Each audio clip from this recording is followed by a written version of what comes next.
Hello ਦੋਸਤੋ, welcome back my YouTube channel study IQ ਇਨ ਗਗਨ ਮਹਿਰਾ। ਤਾਂ ਦੋਸਤੋ, ਅੱਜ ਦਾ ਆਪਣਾ ਟੌਪਿਕ ਹੈ ਸੰਵਿਧਾਨ ਦੇ ਮਹੱਤਵਪੂਰਨ ਅਨੁਛੇਦ। ਮੈਂ ਤੁਹਾਨੂੰ ਇੱਕ ਹੀ ਵੀਡੀਓ ਦੇ ਵਿੱਚ ਸੰਵਿਧਾਨ ਦੇ ਜਿੰਨੇ ਵੀ ਮਹੱਤਵਪੂਰਨ ਅਨੁਛੇਦ ਨੇ ਉਹਨਾਂ ਸਾਰਿਆਂ ਨੂੰ ਕਵਰ ਕਰਵਾਵਾਂਗਾ।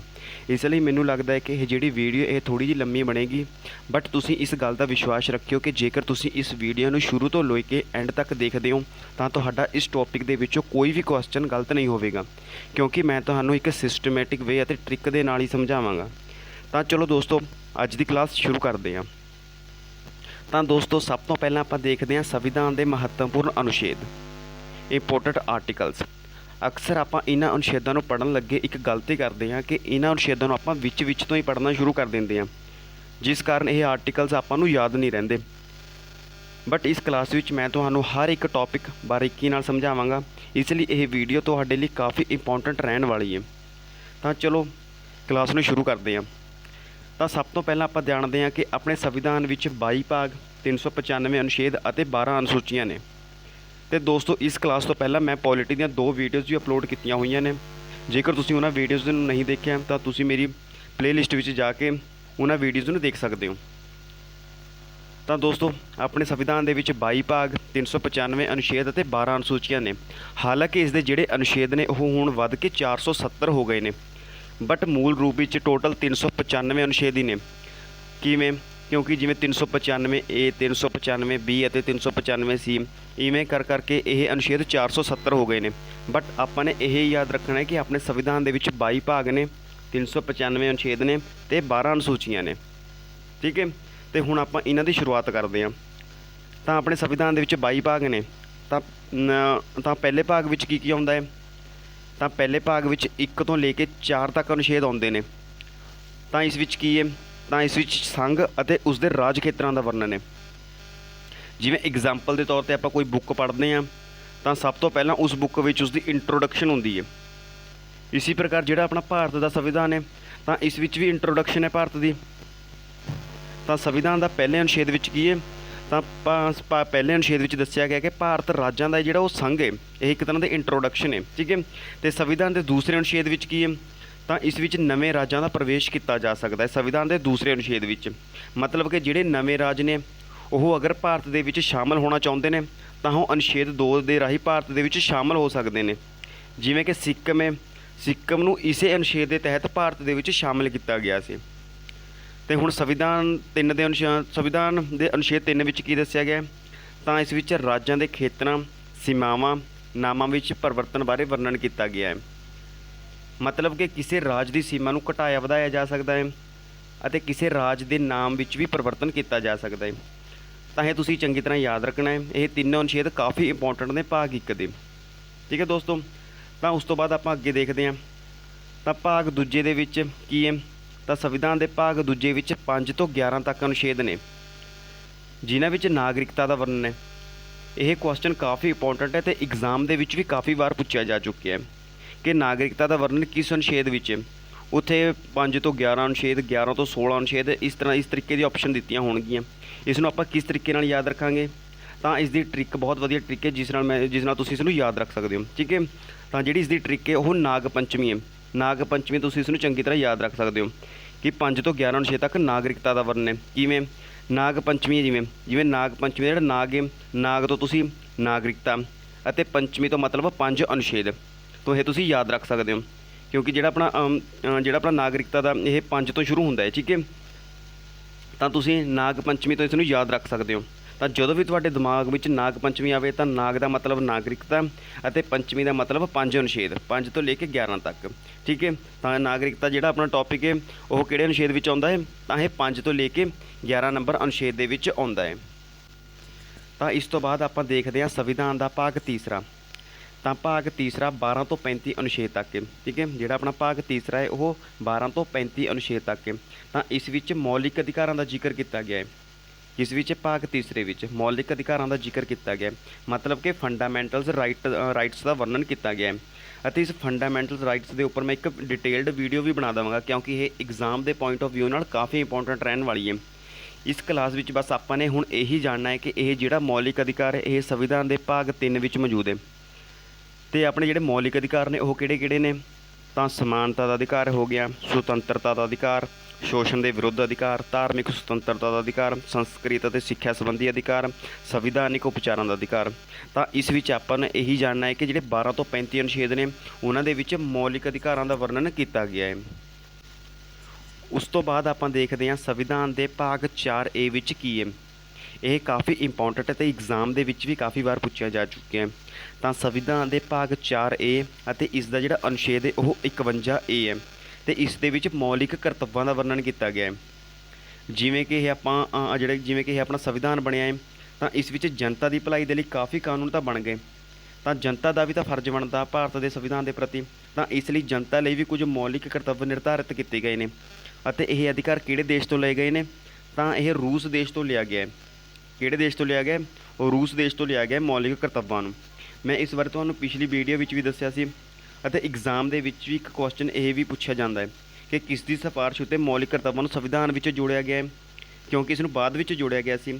ਤਾਂ ਸਵਰਨ ਸਿੰਘ ਸਮਿਤੀ ਦੀ ਸਿਫਾਰਿਸ਼ ਉੱਤੇ ਸਾਲ 1976 ਵਿੱਚ, ਠੀਕ ਹੈ, ਸਵਰਨ ਸਿੰਘ ਸਮਿਤੀ ਦੀ ਸਿਫਾਰਿਸ਼ ਉੱਤੇ ਸਾਲ 1976 ਵਿੱਚ 42ਵੇਂ ਸੰਵਿਧਾਨ ਸੰਸ਼ੋਧਨ ਦੇ ਤਹਿਤ ਸੰਵਿਧਾਨ ਵਿੱਚ ਸ਼ਾਮਲ ਕੀਤਾ ਗਿਆ ਸੀ। ਇਹ ਵੀ ਕੁਐਸਚਨ ਐਗਜ਼ਾਮ ਦੇ ਵਿੱਚ ਕਾਫੀ ਵਾਰ ਪੁੱਛਿਆ ਜਾ ਚੁੱਕਿਆ, ਇਹ ਵੀ ਤੁਸੀਂ ਚੰਗੀ ਤਰ੍ਹਾਂ ਯਾਦ ਰੱਖਣਾ ਹੈ। ਤਾਂ ਇਸ ਤੋਂ ਬਾਅਦ ਆਪਾਂ ਅੱਗੇ ਦੇਖਦੇ ਹਾਂ ਸੰਵਿਧਾਨ ਦਾ ਭਾਗ 5 ਅਤੇ ਭਾਗ 6। ਇਹਨਾਂ ਦੋਨਾਂ ਅਨੁਛੇਦਾਂ ਨੂੰ ਆਪਾਂ ਇਕੱਠੇ ਹੀ ਯਾਦ ਕਰਾਂਗੇ ਕਿਉਂਕਿ ਇਹ ਇਕੱਠੇ ਆਸਾਨੀ ਨਾਲ ਯਾਦ ਹੋ ਜਾਣਗੇ। ਤਾਂ ਸੰਵਿਧਾਨ ਦੇ ਭਾਗ 5 ਵਿੱਚ ਅਨੁਛੇਦ 52 ਤੋਂ ਲੈ ਕੇ 151 ਤੱਕ ਨੇ, ਠੀਕ ਹੈ। ਜਿਹੜੇ ਭਾਗ 5 ਤੱਕ ਅਨੁਛੇਦ ਨੇ ਉਹ 52 ਤੋਂ ਲੈ ਕੇ 151 ਤੱਕ ਨੇ ਅਤੇ ਭਾਗ 6 ਵਿੱਚ 152 ਤੋਂ 237 ਤੱਕ ਅਨੁਛੇਦ ਨੇ। ਇਹ ਜੇਕਰ ਤੁਹਾਨੂੰ ਯਾਦ ਰਹਿਣ ਤਾਂ ਵੀ ਠੀਕ ਹੈ, ਜੇ ਨਾ ਵੀ ਆਉਣ ਤਾਂ ਵੀ ਠੀਕ ਹੈ, ਕਿਉਂਕਿ ਐਗਜ਼ਾਮ ਦੇ ਵਿੱਚ ਇਹ ਪੁੱਛੇ ਨਹੀਂ ਜਾਂਦੇ, ਠੀਕ ਹੈ। ਤਾਂ ਜਿਹੜੇ ਐਗਜ਼ਾਮ ਦੇ ਵਿੱਚ ਮੇਨ ਪੁੱਛੇ ਜਾਂਦੇ ਨੇ ਉਹ ਆਪਾਂ ਹੁਣ ਕਵਰ ਕਰਦੇ ਹਾਂ। ਤਾਂ ਭਾਗ 5 ਦੇ ਵਿੱਚ ਰਾਸ਼ਟਰਪਤੀ ਦੇ ਬਾਰੇ ਵਿੱਚ ਦੱਸਿਆ ਗਿਆ ਹੈ, ਠੀਕ ਹੈ, ਅਤੇ ਭਾਗ 6 ਦੇ ਵਿੱਚ ਰਾਜਪਾਲ ਦੇ ਬਾਰੇ ਵਿੱਚ ਦੱਸਿਆ ਗਿਆ। ਭਾਗ 5 ਦੇ ਵਿੱਚ ਰਾਸ਼ਟਰਪਤੀ ਦਾ ਜ਼ਿਕਰ ਹੈ ਅਤੇ ਭਾਗ 6 ਦੇ ਵਿੱਚ ਰਾਜਪਾਲ ਦਾ ਜ਼ਿਕਰ ਕੀਤਾ ਗਿਆ, ਕਿਉਂਕਿ ਇਹ ਦੋਨੋਂ ਇੱਕੋ ਤਰ੍ਹਾਂ ਦੇ ਨੇ। ਕਿਉਂਕਿ ਕੇਂਦਰ ਵਿੱਚ ਜਿਹੜੀ ਭੂਮਿਕਾ ਰਾਸ਼ਟਰਪਤੀ ਦੀ ਹੁੰਦੀ ਹੈ ਉਸੇ ਤਰ੍ਹਾਂ ਹਰ ਇੱਕ ਰਾਜ ਦੇ ਵਿੱਚ ਰਾਜਪਾਲ ਦੀ ਭੂਮਿਕਾ ਹੁੰਦੀ ਹੈ। ਇਸ ਲਈ ਇਹਨਾਂ ਨੂੰ ਮੈਂ ਇਕੱਠੇ ਦੋਨਾਂ ਨੂੰ ਕਵਰ ਕਰ ਰਿਹਾ ਕਿਉਂਕਿ ਆਪਾਂ ਇਹਨਾਂ ਨੂੰ ਇਸ ਤਰ੍ਹਾਂ ਪੜ੍ਹਾਂਗੇ ਕਿ ਇਹ ਕਾਫੀ ਚਿਰ ਤੱਕ ਇਹ ਸਾਨੂੰ ਯਾਦ ਰਹਿਣ। ਤਾਂ ਰਾਸ਼ਟਰਪਤੀ ਦਾ ਸਭ ਤੋਂ ਇੰਪੋਰਟੈਂਟ ਅਨੁਛੇਦ 52, ਇਹ ਹਰ ਇੱਕ ਐਗਜ਼ਾਮ ਦੇ ਵਿੱਚ ਬਹੁਤ ਵਾਰ ਪੁੱਛਿਆ ਜਾ ਚੁੱਕਿਆ ਕਿ ਰਾਸ਼ਟਰਪਤੀ ਦਾ ਜਿਹੜਾ ਪਦ ਹੈ ਉਹ ਸੰਵਿਧਾਨ ਦੇ ਕਿਸ ਅਨੁਛੇਦ ਵਿੱਚ ਵਰਣਨ ਕੀਤਾ ਗਿਆ ਹੈ, ਤਾਂ ਅਨੁਛੇਦ 52 ਦੇ ਵਿੱਚ। ਤਾਂ ਉਸ ਤੋਂ ਬਾਅਦ ਆਪਾਂ ਦੇਖਦੇ ਹਾਂ ਅਨੁਛੇਦ 53 ਦੇ ਵਿੱਚ। ਤਾਂ ਇਸ ਵਿੱਚ ਸ਼ਕਤੀ ਅਤੇ ਕੰਮ ਦਾ ਵਰਣਨ ਹੈ ਅਤੇ ਅਨੁਛੇਦ 54 ਦੇ ਵਿੱਚ ਕੀ ਹੈ, ਨਿਰਵਾਚਨ ਬਾਰੇ ਦੱਸਿਆ ਗਿਆ ਹੈ ਕਿ ਰਾਸ਼ਟਰਪਤੀ ਜਿਹੜਾ ਨਿਰਵਾਚਨ ਉਹ ਕਿਸ ਤਰੀਕੇ ਨਾਲ ਹੋਵੇਗਾ, ਠੀਕ ਹੈ। ਤਾਂ ਕੀ ਹੈ ਅਨੁਛੇਦ ਨੰਬਰ, ਤਾਂ ਅਨੁਛੇਦ ਨੰਬਰ 53 ਦੇ ਵਿੱਚ ਸ਼ਕਤੀ ਅਤੇ ਕੰਮ ਦਾ ਵਰਣਨ ਕੀਤਾ ਗਿਆ ਅਤੇ ਅਨੁਛੇਦ 54 ਦੇ ਵਿੱਚ ਨਿਰਵਾਚਨ ਦਾ ਵਰਣਨ ਕੀਤਾ ਗਿਆ ਕਿ ਰਾਸ਼ਟਰਪਤੀ ਦਾ ਨਿਰਵਾਚਨ ਕਿਸ ਤਰੀਕੇ ਨਾਲ ਹੋਵੇਗਾ, ਠੀਕ ਹੈ। ਅਤੇ ਹੁਣ ਇਸ ਦੇ ਨਾਲ ਆਪਾਂ ਰਾਜਪਾਲ ਦੇ ਅਹੁਦੇ ਨੂੰ ਵੀ ਕਵਰ ਕਰ ਲੈਂਦੇ ਹਾਂ। ਬਸ ਇਸ ਦੇ ਵਿੱਚ ਆਪਾਂ ਨੇ ਕੀ ਕਰਨਾ ਹੈ, ਤਾਂ ਇਸ ਦੇ ਵਿੱਚ ਆਪਾਂ ਨੇ +1 ਕਰਨਾ ਹੈ। ਜਿਵੇਂ ਰਾਸ਼ਟਰਪਤੀ ਦਾ ਪਦ ਕਿੰਨਾ ਹੈ, ਤਾਂ ਰਾਸ਼ਟਰਪਤੀ ਦਾ ਪਦ ਆਪਣੇ ਕੋਲ 52 ਹੈ, ਤਾਂ ਆਪਾਂ ਨੇ ਸਿਰਫ 52 ਵਿੱਚ 1 ਜੋੜਨਾ ਹੈ, ਠੀਕ ਹੈ। ਤਾਂ ਆਪਣੇ ਕੋਲ ਕਿੰਨਾ ਬਣ ਗਿਆ, 52 + 1 53 ਹੋ ਗਿਆ ਅਤੇ ਆਪਾਂ ਨੇ ਜੋ 1 ਜੋੜਿਆ ਹੈ ਤਾਂ ਉਸ ਨੂੰ 53 ਦੇ ਅੱਗੇ ਲਗਾ ਦੇਣਾ ਹੈ। ਤਾਂ ਆਪਣੇ ਕੋਲ ਕਿੰਨਾ ਹੋ ਗਿਆ, ਤਾਂ ਆਪਣੇ ਕੋਲ 153 ਹੋ ਗਿਆ। ਤਾਂ ਅਨੁਛੇਦ 153 ਦੇ ਵਿੱਚ ਕੀ ਹੈ, ਤਾਂ ਅਨੁਛੇਦ 153 ਦੇ ਵਿੱਚ ਰਾਜਪਾਲ ਪਦ ਦਾ ਵਰਣਨ ਕੀਤਾ ਗਿਆ, ਠੀਕ ਹੈ। ਤਾਂ ਇਸ ਤੋਂ ਬਾਅਦ ਆਪਾਂ ਸੇਮ ਆਹੀ ਰੱਖਦੇ ਜਿਵੇਂ। ਤਾਂ ਅਨੁਛੇਦ 53 ਵਿੱਚ ਕੀ ਹੈ, ਤਾਂ ਅਨੁਛੇਦ 53 ਦੇ ਵਿੱਚ ਸ਼ਕਤੀ ਅਤੇ ਕੰਮ ਨੇ ਰਾਸ਼ਟਰਪਤੀ ਦੇ, ਠੀਕ ਹੈ। ਤਾਂ ਇਸ ਦੇ ਅਨੁਛੇਦ 154 ਵਿੱਚ ਸ਼ਕਤੀ ਅਤੇ ਕੰਮ ਦਾ ਵਰਣਨ ਹੈ। ਇਸ ਦੇ ਵਿੱਚ ਤੁਸੀਂ ਸੇਮ ਟ੍ਰਿਕ ਯੂਜ਼ ਕਰਨੀ ਹੈ। 53 ਦੇ ਵਿੱਚ ਤੁਸੀਂ 1 ਜੋੜਨਾ ਹੈ, 54 ਹੋ ਗਿਆ ਅਤੇ ਜੋ 1 ਜੋੜਿਆ ਸੀ ਉਸ ਨੂੰ 54 ਦੇ ਅੱਗੇ ਲਗਾ ਦੇਣਾ ਹੈ। ਤਾਂ 154 ਦੇ ਵਿੱਚ ਕੀ ਹੈ, ਤਾਂ 154 ਦੇ ਵਿੱਚ ਰਾਜਪਾਲ ਦੇ ਸ਼ਕਤੀ ਅਤੇ ਕੰਮ ਦਾ ਵਰਣਨ ਕੀਤਾ ਗਿਆ ਹੈ। ਇਸ ਤੋਂ ਅਗਲਾ ਦੇਖ ਲੈਂਦੇ ਹਾਂ। ਤਾਂ ਅਗਲੇ ਵਿੱਚ 54 ਦੇ ਵਿੱਚ ਨਿਰਵਾਚਨ ਹੈ, ਤਾਂ ਇਸ ਵਿੱਚ 155 ਵਿੱਚ ਨਿਰਵਾਚਨ ਹੈ। ਇੱਥੇ ਵੀ ਤੁਸੀਂ ਸੇਮ ਟ੍ਰਿਕ ਯੂਜ਼ ਕਰਨੀ ਹੈ। 54 ਦੇ ਵਿੱਚ 1 ਜੋੜਤਾ, 55 ਹੋ ਗਿਆ। ਜਿਹੜਾ 1 ਜੋੜਿਆ ਉਸ ਨੂੰ 55 ਦੇ ਅੱਗੇ ਲਗਾ ਦੇਣਾ ਹੈ, ਤਾਂ 155 ਹੋ ਗਿਆ। ਤਾਂ ਇਸ ਅਨੁਛੇਦ ਵਿੱਚ 155 ਵਿੱਚ ਕੀ ਹੈ, ਤਾਂ ਰਾਜਪਾਲ ਦੇ ਨਿਰਵਾਚਨ ਬਾਰੇ ਦੱਸਿਆ ਗਿਆ ਹੈ। ਤਾਂ ਇਸ ਤਰ੍ਹਾਂ ਤੁਸੀਂ ਇਹਨਾਂ ਤਿੰਨੋਂ ਅਨੁਛੇਦਾਂ ਦੇ ਨਾਲ ਇਹ 3 ਅਨੁਛੇਦ ਵੀ ਆਸਾਨੀ ਨਾਲ ਯਾਦ ਕਰ ਸਕਦੇ ਹੋ, ਠੀਕ ਹੈ। ਜੇਕਰ ਤੁਸੀਂ ਰਾਸ਼ਟਰਪਤੀ ਦੇ ਅਨੁਛੇਦ ਯਾਦ ਕਰ ਰਹੇ ਹੋ ਤਾਂ ਨਾਲ ਤੁਹਾਨੂੰ ਰਾਜਪਾਲ ਦੇ ਵੀ ਅਨੁਛੇਦ ਯਾਦ ਹੋ ਜਾਣਗੇ। ਜਿਹੜੇ ਇਹ 6 ਦੀ 6 ਅਨੁਛੇਦ ਨੇ ਤਾਂ ਐਗਜ਼ਾਮ ਦੇ ਵਿੱਚ ਮੋਸਟਲੀ ਪੁੱਛੇ ਹੀ ਜਾਂਦੇ ਨੇ, ਤਾਂ ਤੁਸੀਂ ਇਹਨਾਂ ਨੂੰ ਧਿਆਨ ਨਾਲ ਪੜ੍ਹ ਸਕਦੇ ਹੋ, ਠੀਕ ਹੈ। ਆਪਾਂ ਇੱਕ ਵਾਰੀ ਹੋਰ ਦੇਖ ਲੈਂਦੇ ਹਾਂ। ਅਨੁਛੇਦ 52 ਦੇ ਵਿੱਚ ਕੀ ਹੈ, ਰਾਸ਼ਟਰਪਤੀ ਪਦ, ਠੀਕ ਹੈ। ਅਨੁਛੇਦ 53 ਦੇ ਵਿੱਚ ਰਾਸ਼ਟਰਪਤੀ ਦੇ ਸ਼ਕਤੀ ਅਤੇ ਕੰਮ ਬਾਰੇ ਦੱਸਿਆ ਗਿਆ ਹੈ ਅਤੇ ਅਨੁਛੇਦ 54 ਦੇ ਵਿੱਚ ਨਿਰਵਾਚਨ ਬਾਰੇ ਦੱਸਿਆ ਗਿਆ। ਠੀਕ ਹੈ, ਅੱਗੇ ਰਾਜਪਾਲ ਦੀ ਗੱਲ ਕਰੀਏ ਤਾਂ ਰਾਜਪਾਲ ਦੇ ਅਨੁਛੇਦ 153 ਦੇ ਵਿੱਚ ਕੀ ਹੈ, ਰਾਜਪਾਲ ਪਦ ਬਾਰੇ ਦੱਸਿਆ ਗਿਆ ਹੈ। ਅਨੁਛੇਦ 154 ਦੇ ਵਿੱਚ ਸ਼ਕਤੀ ਅਤੇ ਕੰਮ ਬਾਰੇ ਦੱਸਿਆ ਗਿਆ ਹੈ ਅਤੇ ਅਨੁਛੇਦ 155 ਦੇ ਵਿੱਚ ਨਿਰਵਾਚਨ ਬਾਰੇ ਦੱਸਿਆ ਗਿਆ ਹੈ। ਹੁਣ ਇਸ ਤੋਂ ਬਾਅਦ ਆਪਾਂ ਅੱਗੇ ਦੇਖਦੇ ਹਾਂ, ਰਾਸ਼ਟਰਪਤੀ ਦਾ ਨਿਰਵਾਚਨ ਤਾਂ ਹੋ ਗਿਆ, ਬਟ ਉਸ ਨੂੰ ਹਟਾਇਆ ਕਿਵੇਂ ਜਾ ਸਕਦਾ ਹੈ। ਤਾਂ ਇਹੀ ਤਾਂ ਲੋਕਤੰਤਰ ਹੈ। ਇੱਥੇ ਕੋਈ ਵੀ ਨੇਤਾ ਸਿਕਿਉਰ ਨਹੀਂ ਹੈ, ਹਰ ਆਦਮੀ ਦੇ ਪਿੱਛੇ ਕੋਈ ਨਾ ਕੋਈ ਬੈਠਿਆ ਹੁੰਦਾ ਹੈ ਇਸ ਨੂੰ ਹਟਾਉਣ ਦੇ ਲਈ। ਹੁਣ ਆਪਾਂ ਇਸ ਦੇ ਵਿੱਚ ਦੇਖਦੇ ਹਾਂ ਅਨੁਛੇਦ 61। ਇਹ ਵੀ ਕਾਫੀ ਵਾਰ ਪੁੱਛਿਆ ਜਾ ਚੁੱਕਿਆ ਹੈ। ਠੀਕ ਹੈ, ਅਨੁਛੇਦ 61 ਦੇ ਵਿੱਚ ਕੀ ਹੈ ਤਾਂ ਮਹਾਦੋਸ਼। ਤਾਂ ਮਹਾਦੋਸ਼ ਦੇ ਦੁਆਰਾ ਰਾਸ਼ਟਰਪਤੀ ਨੂੰ ਉਸਦੇ ਪਦ ਤੋਂ ਹਟਾਇਆ ਜਾ ਸਕਦਾ ਹੈ। ਮਹਾਦੋਸ਼ ਦੇ ਬਾਰੇ ਵਿੱਚ ਮੈਂ ਤੁਹਾਨੂੰ ਥੋੜ੍ਹਾ ਹੋਰ ਦੱਸ ਦਿੰਦਾ। ਇਹ ਜਿਹੜਾ ਮਹਾਦੋਸ਼ ਹੈ ਇਹ ਕਿਸੇ ਵੀ ਸਦਨ ਵਿੱਚ ਲਿਆਇਆ ਜਾ ਸਕਦਾ ਹੈ, ਚਾਹੇ ਉਹ ਰਾਜ ਸਭਾ ਹੋ ਚਾਹੇ ਉਹ ਲੋਕ ਸਭਾ ਹੋ। ਅਤੇ ਮਹਾਦੋਸ਼ ਲਿਆਉਣ ਤੋਂ 14 ਦਿਨ ਪਹਿਲਾਂ ਰਾਸ਼ਟਰਪਤੀ ਨੂੰ ਸੂਚਿਤ ਕਰਨਾ ਚਾਹੀਦਾ, ਜ਼ਰੂਰੀ ਹੁੰਦਾ ਹੈ। ਠੀਕ ਹੈ, ਤਾਂ ਹੀ ਜੇਕਰ 14 ਦਿਨ ਪਹਿਲਾਂ ਸੂਚਿਤ ਕੀਤਾ ਜਾਂਦਾ ਹੈ ਕਿ ਤੁਹਾਡੇ ਉੱਤੇ ਮਹਾਦੋਸ਼ ਲਗਾਇਆ ਜਾ ਰਿਹਾ ਹੈ। ਠੀਕ ਹੈ, ਤਾਂ ਅੱਗੇ ਵਧਦੇ ਹਾਂ ਆਪਾਂ। ਅਨੁਛੇਦ 61 ਤੋਂ ਬਾਅਦ ਆਪਾਂ ਦੇਖਦੇ ਹਾਂ ਅਨੁਛੇਦ ਨੰਬਰ 72। ਤਾਂ ਅਨੁਛੇਦ 72 ਦੇ ਵਿੱਚ ਕੀ ਹੈ ਤਾਂ ਇਸ ਵਿੱਚ ਮਾਫੀਦਾਨ ਬਾਰੇ ਦੱਸਿਆ ਗਿਆ ਹੈ। ਠੀਕ ਹੈ, ਮੈਂ ਤੁਹਾਨੂੰ ਦੱਸਿਆ ਸੀ ਕਿ ਜਿਹੜਾ ਰਾਸ਼ਟਰਪਤੀ ਉਹ ਕਿਸੇ ਨੂੰ ਵੀ ਮਾਫੀ ਦੇ ਸਕਦਾ ਹੈ। ਠੀਕ ਹੈ, ਉਸ ਕੋਲ ਮਾफ़ ਕਰਨ ਦੀ ਸ਼ਕਤੀ ਹੁੰਦੀ ਹੈ, ਭਾਵੇਂ ਕਿਸੇ ਦੀ ਫਾਂਸੀ ਦੀ ਸਜ਼ਾ ਵੀ ਹੋ ਤਾਂ ਇਸ ਅਨੁਛੇਦ ਰਾਹੀਂ ਰਾਸ਼ਟਰਪਤੀ ਕਿਸੇ ਨੂੰ ਵੀ ਮਾਫੀਦਾਨ ਦੇ ਸਕਦਾ ਹੈ। ਤਾਂ ਮਾਫੀਦਾਨ ਹੈ ਜਿਹੜਾ ਇਹ ਕਿਸ ਅਨੁਛੇਦ ਵਿੱਚ ਆਉਂਦਾ ਹੈ ਤਾਂ ਅਨੁਛੇਦ ਨੰਬਰ 72 ਦੇ ਵਿੱਚ। ਠੀਕ ਹੈ, ਅਨੁਛੇਦ ਨੰਬਰ 72 ਦੇ ਵਿੱਚ ਮਾਫੀਦਾਨ। ਠੀਕ ਹੈ, ਇਸ ਤੋਂ ਬਾਅਦ ਆਪਾਂ ਦੇਖਦੇ ਹਾਂ ਅਨੁਛੇਦ ਨੰਬਰ 123। ਤਾਂ ਅਨੁਛੇਦ ਨੰਬਰ 123 ਦੇ ਵਿੱਚ ਕੀ ਹੈ ਆਰਡੀਨੈਂਸ। ਇਹ ਵੀ ਕਾਫੀ ਇੰਪੋਰਟੈਂਟ ਹੈ। ਤਾਂ ਇਸ ਆਰਡੀਨੈਂਸ ਦੇ ਵਿੱਚ ਕੀ ਹੁੰਦਾ ਹੈ, ਜੇਕਰ ਲੋਕ ਸਭਾ ਅਤੇ ਰਾਜ ਸਭਾ ਦੀ ਬੈਠਕ ਨਾ ਚੱਲ ਰਹੀ ਹੋਵੇ ਅਤੇ ਦੇਸ਼ ਦੇ ਲਈ ਕਿਸੇ ਨਵੇਂ ਕਾਨੂੰਨ ਦੀ ਲੋੜ ਹੋਵੇ ਤਾਂ ਰਾਸ਼ਟਰਪਤੀ ਸਿਗਨੇਚਰ ਕਰਕੇ ਕਾਨੂੰਨ ਬਣਾ ਸਕਦੇ ਨੇ। ਪਰ ਮੰਤਰੀ ਮੰਡਲ ਦੀ ਸਿਫਾਰਿਸ਼ 'ਤੇ ਹੀ ਇਹ ਕਾਨੂੰਨ ਬਣਾ ਸਕਦੇ ਨੇ। ਮੰਤਰੀ ਮੰਡਲ ਮਤਲਬ ਪ੍ਰਧਾਨ ਮੰਤਰੀ ਦੀ ਸਿਫਾਰਿਸ਼ 'ਤੇ ਹੀ ਇਹ ਕਾਨੂੰਨ ਬਣਾਏ ਜਾ ਸਕਦੇ ਨੇ।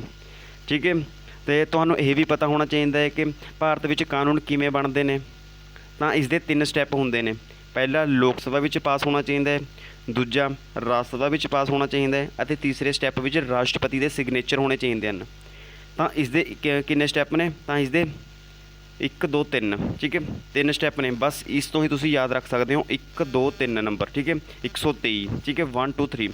123 ਨੰਬਰ ਅਨੁਛੇਦ ਵਿੱਚ ਕੀ ਆਉਂਦਾ ਹੈ 1 2 3 ਨੰਬਰ ਵਿੱਚ ਤਾਂ ਉਸ ਦੇ ਵਿੱਚ ਆਰਡੀਨੈਂਸ ਆਉਂਦਾ। ਠੀਕ ਹੈ, ਆਰਡੀਨੈਂਸ ਰਾਹੀਂ ਆਪਾਂ ਕੋਈ ਵੀ ਕਾਨੂੰਨ ਪਾਸ ਕਰ ਸਕਦੇ ਹਾਂ। ਠੀਕ ਹੈ, ਇਹ ਵੀ ਤੁਸੀਂ ਯਾਦ ਰੱਖਣਾ, ਇਹ ਵੀ ਕਾਫੀ ਇੰਪੋਰਟੈਂਟ ਕੁਐਸਚਨ ਹੈ। ਠੀਕ ਹੈ, ਇਸ ਦੇ ਕਿੰਨੇ ਸਟੈਪ ਹੁੰਦੇ ਨੇ, ਇਸ ਦੇ 3 ਸਟੈਪ ਹੁੰਦੇ ਨੇ 1 2 3। ਠੀਕ ਹੈ, 123 ਤੋਂ ਤੁਸੀਂ ਯਾਦ ਰੱਖਣਾ ਹੈ ਕਿ ਆਰਡੀਨੈਂਸ। ਅਨੁਛੇਦ ਨੰਬਰ 123 ਦੇ ਵਿੱਚ ਕੀ ਆਉਂਦਾ ਹੈ ਤਾਂ ਆਰਡੀਨੈਂਸ। ਠੀਕ ਹੈ, ਉਸ ਤੋਂ ਬਾਅਦ ਆਪਾਂ ਅੱਗੇ ਦੇਖਦੇ ਹਾਂ ਆਪਾਂ ਅਨੁਛੇਦ ਨੰਬਰ 143।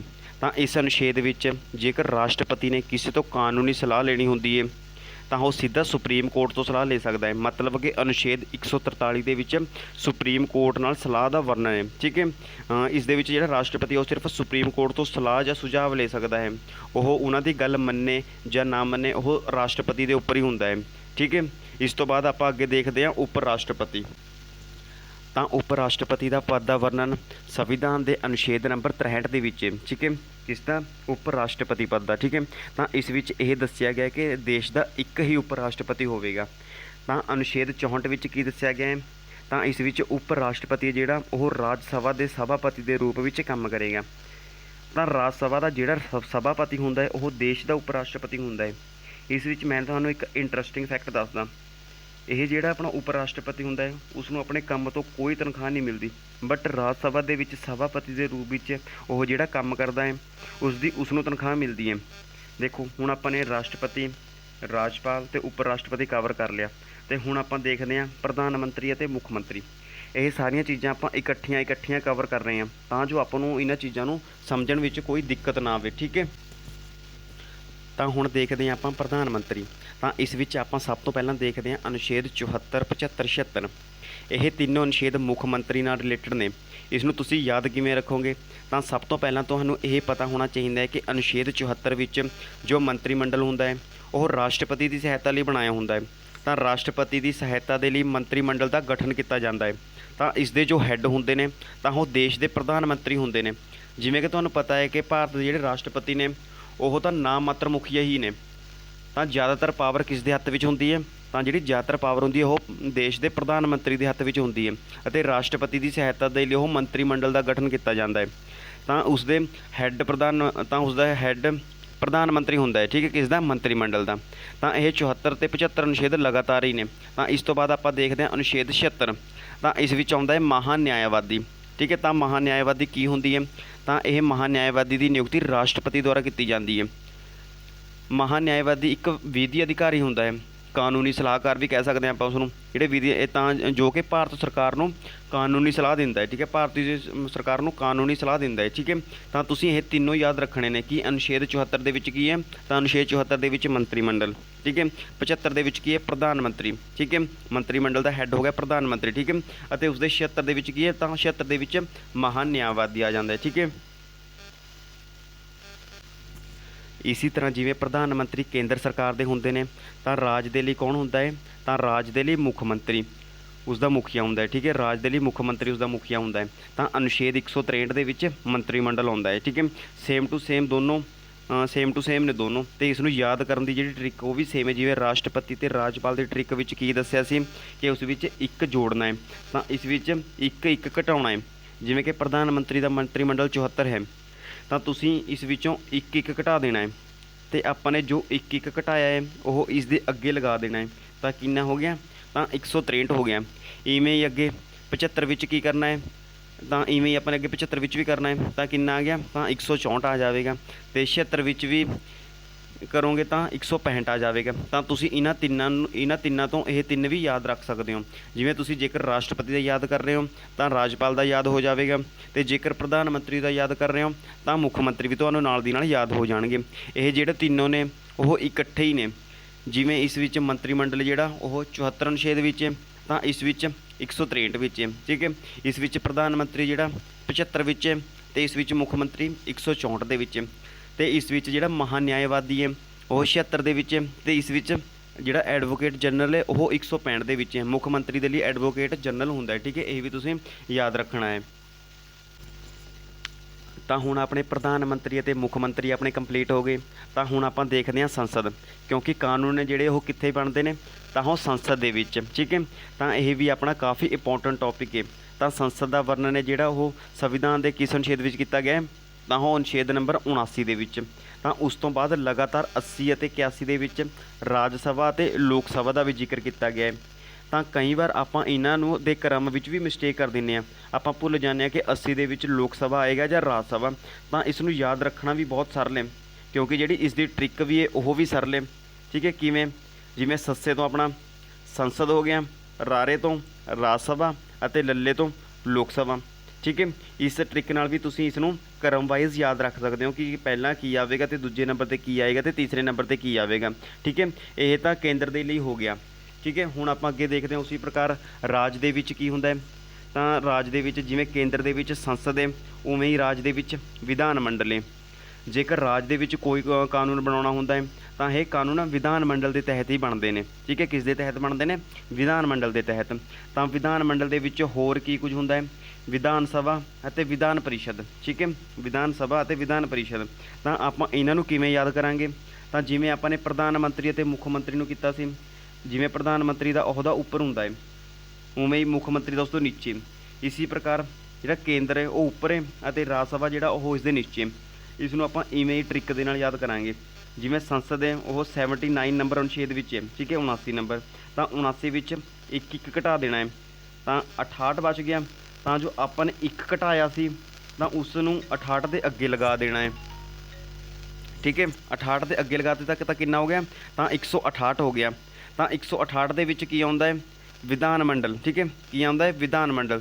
ਅਤੇ 79 ਨੰਬਰ ਅਨੁਛੇਦ ਦੇ ਵਿੱਚ ਕੀ ਆਉਂਦਾ ਹੈ? ਤਾਂ ਉਸ ਦੇ ਵਿੱਚ ਸੰਸਦ ਆ ਗਿਆ, ਠੀਕ ਹੈ। ਅਤੇ ਅਨੁਛੇਦ 170 ਦੇ ਵਿੱਚ ਕੀ ਆਉਂਦਾ ਹੈ? ਤਾਂ ਅਨੁਛੇਦ 170 ਦੇ ਵਿੱਚ ਵਿਧਾਨ ਸਭਾ ਦਾ ਜ਼ਿਕਰ ਕੀਤਾ ਗਿਆ ਹੈ, ਠੀਕ ਹੈ। ਅਤੇ 169 ਦੇ ਵਿੱਚ ਤਾਂ 169 ਦੇ ਵਿੱਚ ਵਿਧਾਨ ਪਰਿਸ਼ਦ ਬਾਰੇ ਦੱਸਿਆ ਗਿਆ ਹੈ, ਠੀਕ ਹੈ। ਤਾਂ ਆਪਣਾ ਜਿਹੜਾ ਸੰਸਦ ਵੀ ਉਹ ਵੀ ਕਵਰ ਹੋ ਗਿਆ, ਅਤੇ ਵਿਧਾਨ ਮੰਡਲ, ਵਿਧਾਨ ਸਭਾ ਅਤੇ ਵਿਧਾਨ ਪਰਿਸ਼ਦ ਵੀ ਕਵਰ ਹੋ ਗਿਆ। ਤਾਂ ਸੰਸਦ ਵਿੱਚ ਕੁਝ ਹੋਰ ਅਨੁਛੇਦ ਵੀ ਨੇ ਜੋ ਐਗਜ਼ਾਮ ਦੇ ਵਿੱਚ ਪੁੱਛੇ ਜਾਂਦੇ ਨੇ, ਉਹਨਾਂ ਨੂੰ ਆਪਾਂ ਦੇਖ ਲੈਂਦੇ ਹਾਂ। ਤਾਂ ਆਪਾਂ ਦੇਖਦੇ ਹਾਂ ਹੁਣ ਅਨੁਛੇਦ ਨੰਬਰ 100। ਤਾਂ ਅਨੁਛੇਦ 100 ਹੈ, ਤਾਂ ਇਸ ਵਿੱਚ ਕਿਸ ਦਾ ਵਰਣਨ ਹੈ? ਤਾਂ ਇਸ ਵਿੱਚ ਨਿਰਣਾਇਕ ਮਤ, ਵੋਟਿੰਗ ਦਾ ਵਰਣਨ ਹੈ, ਠੀਕ ਹੈ। ਨਿਰਣਾਇਕ ਮਤ ਮਤਲਬ ਜੇਕਰ ਕਿਸੇ ਮੁੱਦੇ 'ਤੇ ਵੋਟਿੰਗ ਹੋ ਰਹੀ ਹੈ ਤਾਂ ਉਹ ਵੋਟਿੰਗ ਅਗਰ ਬਰਾਬਰ ਹੋ ਜਾਏ, ਕਹਿਣ ਦਾ ਮਤਲਬ 50-50 ਬਰਾਬਰ ਹੋ ਜਾਏ, ठीक है, तो उसका कोई फैसला ना हो पा रहा होवे तो स्पीकर उस समय अपना मत देगा, मतलब कि जिस फैसले ते स्पीकर अपना मत देगा तो वह बिल पारित कर लिया जाएगा। जेकर वह कहे कि यह कानून बनेगा तो वह कानून पास कर लिया जाएगा, और जेकर वह कहे कि यह कानून नहीं बनेगा तो वह कानून नहीं बनेगा। ठीक है, तो अगे देखते हैं। तो अगे अनुच्छेद 108, तो 108 दे विच संयुक्त अधिवेशन मतलब कि सदना की सांझी बैठक बारे जिक्र किया गया है। ठीक है, सदना की सांझी बैठक बारे। तो अगे देखते हैं। तो अनुच्छेद 110, अनुच्छेद 110 ਅਤੇ 117। ठीक है, 110 ਵਿੱਚ ਧਨ अधिवेशन मतलब कि मनी बिलों की परिभाषा, तो 117 ਦੇ ਵਿੱਚ ਵਿੱਤੀ ਬਿੱਲ। ਤਾਂ ਇਹ ਵੀ ਕਾफ़ी बार एग्जाम ਦੇ ਵਿੱਚ ਪੁੱਛੇ ਜਾ ਚੁੱਕੇ ਨੇ, ਇਹ ਤੁਸੀਂ ਯਾਦ ਰੱਖਿਓ। ਤਾਂ ਇਸ ਤੋਂ ਬਾਅਦ ਆਪਾਂ ਦੇਖਦੇ ਹਾਂ अनुच्छेद नंबर 112। ਤਾਂ ਇਸ ਵਿੱਚ ਬਜਟ ਦਾ ਜ਼ਿਕਰ ਕੀਤਾ ਗਿਆ ਹੈ। ਬਜਟ ਦਾ ਮਤਲਬ ਕੀ ਹੋ ਗਿਆ? ਬਜਟ ਦਾ ਮਤਲਬ ਹੈ ਜਿਹੜਾ ਆਪਾਂ ਇੱਕ ਸਾਲ ਦਾ ਲੇਖਾ ਜੋਖਾ कि सरकार कित्थे किन्ने पैसे खर्च करेगी, ये सारा कुछ बजट दे विच आ जाता है। ठीक है, तो इस तो बाद आप अगे देखते हैं अनुच्छेद नंबर 116। तो जो सरकार अपना बजट पेश करती है तो कई कुछ खर्चे उस विचों रह जाते हैं, तो उन्होंने खर्चों का वर्णन सरकार बाद विच करती है। तो इन्हां खर्चों विच सरकार जिहड़ा बाद विच बिल पेश करती है तो वह जिहड़ा बिल पास करवाएगी तो उसनूं आपां लेखा अनुदान कह दें। ठीक है, यह जो लेखा अनुदान है किस अनुच्छेद में आता है? तो वह 116 नंबर अनुच्छेद के आता है। ठीक है दोस्तों, हुण इस तो बाद आप देखते हैं सुप्रीम कोर्ट तो हाई कोर्ट। ठीक है, सुप्रीम कोर्ट तो हाई कोर्ट। तो अनुच्छेद 124 के विच सुप्रीम कोर्ट का गठन होगा। ठीक है, 124 के विच की होगा? सुप्रीम कोर्ट का गठन होगा। तो 131 के विच सुप्रीम कोर्ट के अधिकारों बारे दस्या गया है। ठीक है, कि सुप्रीम कोर्ट को की अधिकार ने। ठीक है, तो 148 के विच की है? तो 148 के विच CAG की नियुक्ति के बारे दस्या गया है। ठीक है, CAG की नियुक्ति, ये तीनों तुसीं याद रखने ने। इसलिए सुप्रीम कोर्ट का जो मेरा टॉपिक है वो इस अनुच्छेद तो उठाया। ठीक है, कि ये 124, 131 तो 148 के विच। ठीक है, 124 के विच की है? तो 124 के विच सुप्रीम कोर्ट के गठन बारे दस्या गया है। तो 131 के विच सुप्रीम कोर्ट के अधिकार मतलब शक्तियां बारे दस्या गया कि सुप्रीम कोर्ट को की पावर्स ने। तो 148 के विच CAG की नियुक्ति बारे दस्या गया है। ठीक है, तो जो अपना CAG है तो CAG की होंदा है? तो इस जी फुल फॉर्म है वो है comptroller and auditor general, comptroller and auditor general. तो इसकी नियुक्ति भी है जी वो राष्ट्रपति द्वारा की जाती है। तो CAG का काम की होंदा है? तो सरकार द्वारा जोड़े खर्चे किए जाते हैं उसका जो लेखा जोखा करना होंदा वो जोड़े अपने देश के घोटाले होंदे ने। ठीक है, वह CAG की रिपोर्ट तो ही पता लगता है। ठीक है, जिमें आप 2G घोटाला हो गया, स्पैक्ट्रम का घोटाला हो गया, ये जो सारा कुछ वो कैग की रिपोर्ट तो पता लगता है। ठीक है, कैग CAG की रिपोर्ट तो पता लगता। आपने सुप्रीम कोर्ट भी देख लिया, हुण देखते हैं आप हाई कोर्ट। ठीक है, सुप्रीम कोर्ट जिहड़ा वो 1, 2, 4 विच है। ठीक है, 1, 2, 4 मतलब 124 दे विच। ठीक है, तुसीं ध्यान नाल देखियो एक ट्रिक बन जाएगी। ठीक है, जिहड़ा सुप्रीम कोर्ट है अपन किहड़े अनुच्छेद दे विच वो 1, 2, 4 मतलब कि 124 दे विच है। ठीक है, तो हाई कोर्ट तेरा हाई कोर्ट किस दे विच है? वो हैगा अपना 2, 1, 4 दे विच। ठीक है, 2, 1, 4 दे विच मतलब कि 214 दे विच। ठीक है, ये तुसीं याद रखो जिहड़ा सुप्रीम कोर्ट है वो 1, 2, 4 दे विच है, ते हाई कोर्ट है जिहड़ा वो 2, 1, 4 दे विच है। तां ये तुहानूं जल्दी याद हो जाएगा। ठीक है, 2, 1, 4 दे विच की है? 2, 4, 1 दे विच राज्यां दे लई हाई कोर्ट। ठीक है, 2, 1, 6 दे विच की है? तां 2, 1, 6 दे विच हाई कोर्ट का गठन। ठीक है, जेकर तुसीं इस तरीके नाल याद करोगे ये तां तुहानूं ये चंगी तरह याद हो जाणगे, ये तुसीं कदे भी नहीं भुल्लोगे। ठीक है दोस्तों, सुप्रीम कोर्ट तो हाई कोर्ट भी आपने देख लिए। तो हुण आपां देखते हैं केंद्र राज संबंध। ठीक है, यह भी काफ़ी इंपोर्टेंट है, हर एक एग्जाम के काफ़ी बार पूछा जा चुका है। ठीक है, तो आप शुरू करते हैं। तो 249 नंबर अनुच्छेद विच की है?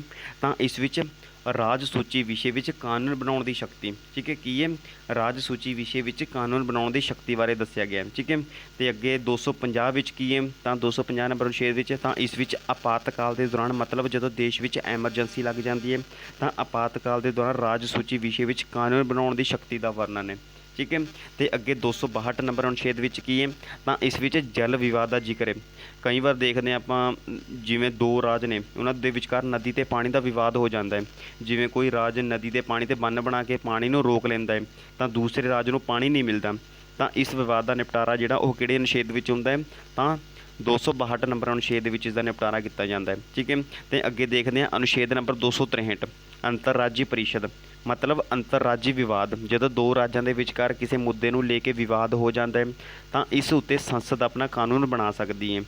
तो अगे 280 विच की है? तो 280 विच वित्त आयोग। तो वित्त आयोग का काम की है? ਤਾਂ ਇਸ ਦਾ ਕੰਮ ਕੇਂਦਰ ਅਤੇ ਰਾਜ ਸਰਕਾਰ ਵਿਚਕਾਰ ਕਰ ਦਾ ਵਿਤਰਣ ਕਰਨਾ ਹੈ। ਠੀਕ ਹੈ। ਅਤੇ ਅੱਗੇ 312 ਵਿੱਚ ਕੀ ਹੈ, ਅਖਿਲ ਭਾਰਤੀ ਸੇਵਾ। ਇਸ ਦੇ ਅੰਡਰ ਕੀ ਕੁਝ ਆਉਂਦਾ ਹੈ, ਤਾਂ ਇਸ ਦੇ ਅੰਡਰ 3 ਚੀਜ਼ਾਂ ਆਉਂਦੀਆਂ ਨੇ, IPS, IAS ਅਤੇ IFS। ਠੀਕ ਹੈ, ਇਹ ਵੀ ਤੁਸੀਂ ਯਾਦ ਰੱਖਣਾ ਹੈ। ਅਤੇ ਇਸ ਤੋਂ ਅੱਗੇ 315 ਨੰਬਰ ਅਨੁਛੇਦ ਵਿੱਚ ਕੀ ਹੈ, ਤਾਂ 315 ਨੰਬਰ 'ਚ ਸੰਘ ਅਤੇ ਰਾਜ ਦੇ ਲਈ ਲੋਕ ਸੇਵਾ ਆਯੋਗ। ਠੀਕ ਹੈ, ਮਤਲਬ ਕਿ ਆਪਾਂ ਇਸ ਨੂੰ UPSC ਵੀ ਕਹਿ ਸਕਦੇ ਹਾਂ। ਮਤਲਬ ਕਿ ਜਿਹੜੇ UPSC ਦੇ ਇਗਜ਼ਾਮ ਹੁੰਦੇ ਨੇ, ਤਾਂ UPSC ਦਾ ਵਰਣਨ ਕਿਸ ਅਨੁਛੇਦ ਵਿੱਚ ਹੈ, ਤਾਂ ਉਹ 315 ਨੰਬਰ ਅਨੁਛੇਦ ਦੇ ਵਿੱਚ। ਇਸ ਤੋਂ ਬਾਅਦ ਆਪਾਂ ਅੱਗੇ ਦੇਖਦੇ ਹਾਂ ਚੋਣਾਂ ਦੀ ਨਿਗਰਾਨੀ। ਤਾਂ ਅਨੁਛੇਦ 324 ਦੇ ਤਹਿਤ ਚੋਣਾਂ ਦੀ ਨਿਗਰਾਨੀ ਮਤਲਬ ਨਿਰਵਾਚਨ ਆਯੋਗ ਦਾ ਗਠਨ ਕੀਤਾ ਗਿਆ। ਠੀਕ ਹੈ, ਨਿਰਵਾਚਨ ਆਯੋਗ ਦਾ ਕਿਸ ਅਨੁਛੇਦ ਦੇ ਤਹਿਤ, ਅਨੁਛੇਦ 324 ਦੇ ਤਹਿਤ ਨਿਰਵਾਚਨ ਆਯੋਗ ਦਾ ਗਠਨ ਕੀਤਾ ਗਿਆ। ਠੀਕ ਹੈ, ਤਾਂ ਇਲੈਕਸ਼ਨ ਕਮਿਸ਼ਨ ਦਾ ਗਠਨ ਕਿਸ ਅਨੁਛੇਦ ਦੇ ਵਿੱਚ ਕੀਤਾ ਗਿਆ, ਤਾਂ 324 ਨੰਬਰ ਅਨੁਛੇਦ ਦੇ ਵਿੱਚ। ਠੀਕ ਹੈ, ਇਸ ਤੋਂ ਬਾਅਦ ਆਪਾਂ ਅੱਗੇ ਆਉਂਦਾ ਹੈ ਤਾਂ ਰਾਜ ਭਾਸ਼ਾ। ਤਾਂ ਅਨੁਛੇਦ 343 ਦੇ ਤਹਿਤ ਹਿੰਦੀ ਆਪਣੀ ਰਾਜ ਭਾਸ਼ਾ ਹੈ। ਅਤੇ ਕਿਹੜੀ ਲਿਪੀ ਦੇ ਵਿੱਚ ਇਹ ਦੇਵਨਾਗਰੀ ਲਿਪੀ ਦੇ ਵਿੱਚ ਹੈ। ਠੀਕ ਹੈ, ਇਸ ਤੋਂ ਬਾਅਦ ਆਪਾਂ ਅੱਗੇ ਦੇਖਦੇ ਹਾਂ ਆਪਾਤਕਾਲ। ਇਹ ਵੀ ਸਭ ਤੋਂ ਇੰਪੋਰਟੈਂਟ ਕੁਐਸਚਨ, ਇਹ ਹਰ ਇੱਕ ਐਗਜ਼ਾਮ ਦੇ ਵਿੱਚ ਕਾਫੀ ਵਾਰ ਪੁੱਛਿਆ ਜਾ ਚੁੱਕਿਆ। ਤਾਂ ਇਹਨਾਂ ਨੂੰ ਆਪਾਂ ਆਸਾਨੀ ਨਾਲ ਯਾਦ ਕਿਵੇਂ ਰੱਖ ਸਕਦੇ ਹਾਂ, ਆਪਾਂ ਇਹ ਵੀ ਦੇਖ ਲਿਆ। ਜਿਵੇਂ ਅਨੁਛੇਦ ਨੰਬਰ 352 ਹੈ। ਠੀਕ ਹੈ, ਸਟਾਰਟਿੰਗ ਆਪਣੀ ਅਨੁਛੇਦ 352 ਤਾਂ ਇਸ ਵਿੱਚ ਆਪਾਂ 4 ਜੋੜੀਏ ਤਾਂ 356 ਹੋ ਗਿਆ, ਤਾਂ 4 ਹੋਰ ਜੋੜ ਦਈਏ ਤਾਂ 360 ਹੋ ਗਿਆ। 352, 356 ਅਤੇ 360। ਤਾਂ ਅਨੁਛੇਦ 352 ਵਿੱਚ ਕੀ ਹੈ, ਰਾਸ਼ਟਰੀ ਆਪਾਤਕਾਲ। ਤਾਂ ਜਿਹੜਾ ਇਹ ਰਾਸ਼ਟਰੀ ਆਪਾਤਕਾਲ ਇਹ ਕਦੋਂ ਲੱਗਦਾ ਹੈ, ਜਦੋਂ ਦੂਸਰੇ ਦੇਸ਼ ਨਾਲ ਯੁੱਧ ਹੋ ਜਾਵੇ ਜਾਂ ਦੇਸ਼ ਵਿੱਚ ਵੱਡੇ ਪੈਮਾਨੇ ਦਾ ਕੋਈ ਆਂਤਰਿਕ ਵਿਦਰੋਹ ਹੋ ਜਾਵੇ, ਤਾਂ ਰਾਸ਼ਟਰੀ ਆਪਾਤਕਾਲ ਲਗਾ ਦਿੱਤਾ ਜਾਂਦਾ ਹੈ। ਠੀਕ ਹੈ, ਤਾਂ ਅੱਗੇ ਅਨੁਛੇਦ 356 ਵਿੱਚ ਕੀ ਹੈ, ਤਾਂ ਰਾਸ਼ਟਰਪਤੀ ਸ਼ਾਸਨ। ਇਹ ਕਦੋਂ ਲੱਗਦਾ ਹੈ, ਜਦੋਂ ਕਿਸੇ ਰਾਜ ਦੀ ਸੰਸਦੀ ਵਿਵਸਥਾ ਬਿਲਕੁਲ ਖਤਮ ਹੋ ਜਾਵੇ ਜਾਂ ਕਿਸੇ ਰਾਜ ਦੀ ਸਰਕਾਰ ਭੰਗ ਹੋ ਜਾਵੇ ਅਤੇ ਜਦੋਂ ਤੱਕ ਚੁਣਾਵ ਨਾ ਹੋਣ, ਤਾਂ ਉਸ ਸਮੇਂ ਤੱਕ ਰਾਸ਼ਟਰਪਤੀ ਸ਼ਾਸਨ ਲਗਾ ਦਿੱਤਾ ਜਾਂਦਾ ਹੈ। ਉਸ ਤੋਂ ਅੱਗੇ ਦੇਖਦੇ ਹਾਂ ਆਪਾਂ ਅਨੁਛੇਦ ਨੰਬਰ 360। ਇਸ ਵਿੱਚ ਕੀ ਆਉਂਦਾ ਹੈ, ਤਾਂ ਇਸ ਵਿੱਚ ਵਿੱਤੀ ਆਪਾਤਕਾਲ। ਜਦੋਂ ਦੇਸ਼ ਦੀ ਇਕਨੋਮਿਕਲੀ ਕੰਡੀਸ਼ਨ ਜਾਂ ਆਰਥਿਕ ਵਿਵਸਥਾ ਬਿਲਕੁਲ ਖਰਾਬ ਹੋ ਜਾਵੇ ਤਾਂ ਵਿੱਤੀ ਆਪਾਤਕਾਲ ਲੱਗ ਜਾਂਦਾ ਹੈ। ਤਾਂ ਇਸ ਤੋਂ ਬਾਅਦ ਆਪਾਂ ਅੱਗੇ ਦੇਖਦੇ ਹਾਂ ਸੰਵਿਧਾਨ ਸੰਸ਼ੋਧਨ। ਇਹ ਵੀ ਕਾਫੀ ਇੰਪੋਰਟੈਂਟ ਹੈ। ਠੀਕ ਹੈ, ਜੇ ਆਪਣਾ ਸੰਵਿਧਾਨ ਬਣ ਤਾਂ ਗਿਆ ਬਟ ਉਸ ਦੇ ਵਿੱਚ ਸੰਸ਼ੋਧਨ ਕਰਨਾ ਵੀ ਤਾਂ ਜ਼ਰੂਰੀ ਹੈ। ਤਾਂ ਉਹ ਕਿਹੜੀ ਅਮੈਂਡਮੈਂਟ ਦੇ ਤਹਿਤ ਸੀ, ਉਹ 42ਵੀਂ ਅਮੈਂਡਮੈਂਟ ਦੇ ਤਹਿਤ ਹੋਇਆ ਸੀ। ਠੀਕ ਹੈ, ਤਾਂ ਇਸ ਸੰਵਿਧਾਨ ਸੰਸ਼ੋਧਨ ਦਾ ਜ਼ਿਕਰ ਕਿਹੜੇ ਅਨੁਛੇਦ ਵਿੱਚ ਕੀਤਾ ਗਿਆ ਹੈ, ਤਾਂ ਅਨੁਛੇਦ ਨੰਬਰ 368 ਦੇ ਵਿੱਚ। ਠੀਕ ਹੈ, ਇਹ ਵੀ ਤੁਸੀਂ ਯਾਦ ਰੱਖਣਾ ਹੈ। ਅਨੁਛੇਦ 368 ਦੇ ਵਿੱਚ ਕੀ ਹੈ, ਸੰਵਿਧਾਨ ਸੰਸ਼ੋਧਨ। ਅਤੇ ਆਪਾਂ ਅੱਜ ਦੇ ਕੁਝ ਲਾਸਟ ਅਨੁਛੇਦ ਵੀ ਦੇਖ ਲੈਂਦੇ ਹਾਂ ਜਿਹੜੇ ਇੰਪੋਰਟੈਂਟ ਐਗਜ਼ਾਮ ਦੇ ਵਿੱਚ ਪੁੱਛੇ ਜਾ ਚੁੱਕੇ ਹਨ। ਤਾਂ ਅਨੁਛੇਦ 17 ਵਿੱਚ ਕੀ ਹੈ, ਤਾਂ ਅਨੁਛੇਦ 17 ਦੇ ਵਿੱਚ ਛੂਤ ਛਾਤ ਦਾ ਖਾਤਮਾ, ਛੂਤ ਛਾਤ ਦੇ ਖਾਤਮੇ ਬਾਰੇ ਜ਼ਿਕਰ ਕੀਤਾ ਗਿਆ ਅਨੁਛੇਦ 17 ਦੇ ਵਿੱਚ। ਅਨੁਛੇਦ 29 ਦੇ ਵਿੱਚ ਕੀ ਹੈ, ਅਨੁਛੇਦ 29 ਦੇ ਵਿੱਚ ਘੱਟ ਗਿਣਤੀਆਂ ਦੇ ਹਿੱਤਾਂ ਦੀ ਰਾਖੀ, ਘੱਟ ਗਿਣਤੀਆਂ ਦੇ ਹਿੱਤਾਂ ਦੀ ਰਾਖੀ ਬਾਰੇ। ਅਨੁਛੇਦ 32 ਦੇ ਵਿੱਚ ਕੀ ਹੈ, ਸੰਵਿਧਾਨਿਕ ਉਪਚਾਰਾਂ ਦਾ ਅਧਿਕਾਰ। ਅਨੁਛੇਦ 32 ਦੇ ਵਿੱਚ ਸੰਵਿਧਾਨਕ ਉਪਚਾਰਾਂ ਦਾ ਅਧਿਕਾਰ। ਠੀਕ ਹੈ, ਅੱਗੇ ਅਨੁਛੇਦ 40 ਅੱਜ ਦਾ ਲਾਸਟ ਅਨੁਛੇਦ। ਤਾਂ ਇਸ ਦੇ ਵਿੱਚ ਕੀ ਹੈ, ਤਾਂ ਪੰਚਾਇਤੀ ਰਾਜ ਪ੍ਰਣਾਲੀ। ਅਨੁਛੇਦ 40 ਦੇ ਵਿੱਚ ਕੀ ਹੈ, ਪੰਚਾਇਤੀ ਰਾਜ ਪ੍ਰਣਾਲੀ ਬਾਰੇ ਦੱਸਿਆ ਗਿਆ ਹੈ। ਠੀਕ ਹੈ, ਤਾਂ ਦੋਸਤੋ ਅੱਜ ਦੀ ਕਲਾਸ ਆਪਣੀ ਇੱਥੇ ਹੀ ਖਤਮ ਹੁੰਦੀ ਹੈ। ਤੁਹਾਨੂੰ ਇਹ ਵੀਡੀਓ ਕਿਵੇਂ ਦੀ ਲੱਗੀ ਤਾਂ ਤੁਸੀਂ ਕਮੈਂਟ ਸੈਕਸ਼ਨ ਦੇ ਵਿੱਚ ਕਮੈਂਟ ਕਰਕੇ ਜ਼ਰੂਰ ਦੱਸਿਓ ਅਤੇ ਇਸ ਚੈਨਲ ਨੂੰ ਸਬਸਕ੍ਰਾਈਬ ਜ਼ਰੂਰ ਕਰ ਲਿਓ। ਠੀਕ ਹੈ, ਤਾਂ ਮਿਲਦੇ ਆਪਾਂ ਅਗਲੀ ਵੀਡੀਓ ਦੇ ਵਿੱਚ। Thank you so much.